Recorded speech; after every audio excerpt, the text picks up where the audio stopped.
ഇന്നലെ രാവിലെ മുതൽ തുടങ്ങിയ എഴുത്താണല്ലോ. എന്താ സംഭവം? കല്യാണത്തിന് ക്ഷണിക്കാനുള്ള ലിസ്റ്റാ. ആലോചിച്ച് എഴുതി വിളിച്ചില്ലെങ്കിൽ ആരെങ്കിലുമൊക്കെ വിട്ടുപോകും. പിന്നെ അത് മതി പരാതിക്ക്.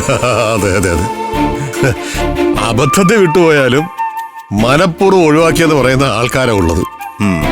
അതെ, കല്യാണം വിളിക്കാത്തതിന്റെ പേരിൽ ശത്രുവായ ആൾക്കാർ വരെ ഉണ്ട്. കൃഷ്ണൻ ആരെയൊക്കെ വിളിക്കാനുണ്ട് എന്നൊരു ലിസ്റ്റ് ഉണ്ടാക്കണം.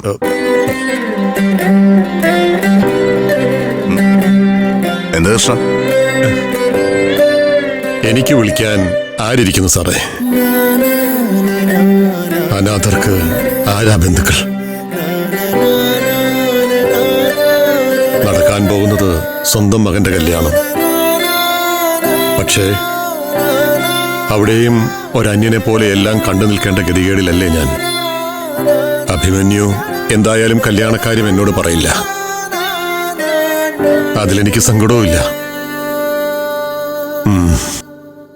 ഞാൻ ചെയ്ത ദ്രോഹങ്ങൾക്കുള്ള ശിക്ഷ.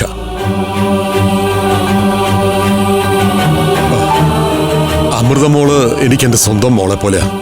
അവളുടെ കല്യാണത്തിന് ഒരു മേൽനോട്ടക്കാരനായി ഞെളിഞ്ഞു നിൽക്കണമെന്ന് എന്റെ വലിയൊരു മോഹമായിരുന്നു. പക്ഷേ എന്തോ ഒരു പക്ഷേ, കൃഷ്ണൻ തന്നെ ആയിരിക്കുമല്ലോ കല്യാണത്തിന്റെ പ്രധാന നടത്തിപ്പുകാരൻ.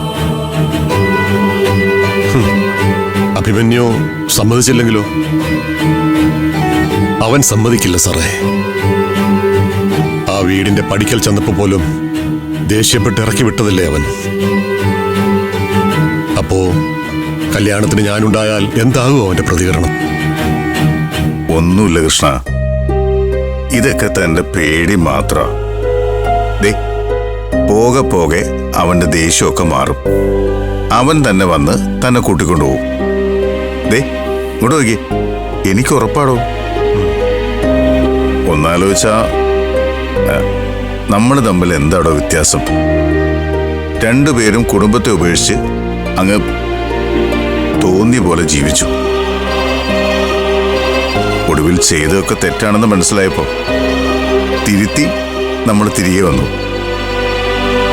എന്നോടുള്ള സകല ശത്രുതയും മറന്ന് എന്നെ എന്റെ മക്കള് സ്വീകരിച്ചില്ലേ? അതുപോലെ തന്നെയായിരിക്കും കൃഷ്ണന്റെ കാര്യവും. കൃഷ്ണ, അഭിമന്യുവിന്റെ മനസ്സ് മാറുന്നേ. നിങ്ങൾ സ്നേഹത്തോട് ഒരുമിച്ച് ജീവിക്കും. എടോ, ഞാനല്ലേ പറയുന്നേ.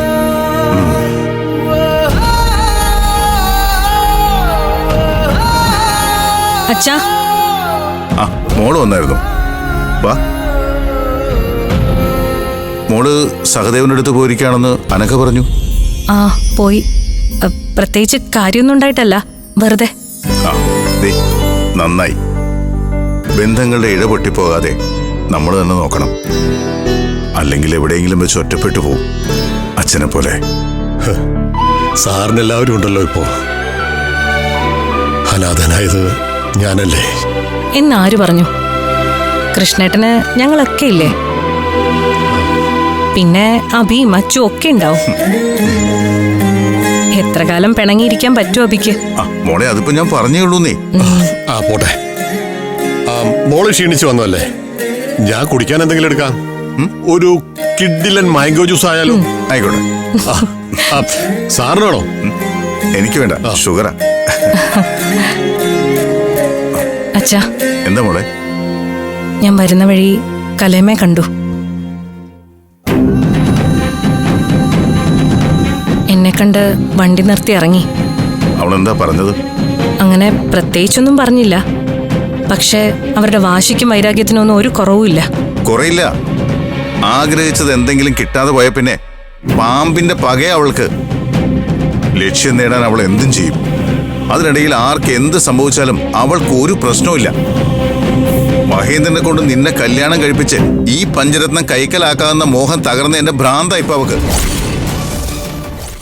ഫ്ലവേഴ്സ് സ്മാർട്ട് ഷോ ശനി ഞായർ ദിവസങ്ങളിൽ രാത്രി 9:30 ഫ്ലവേഴ്സിൽ.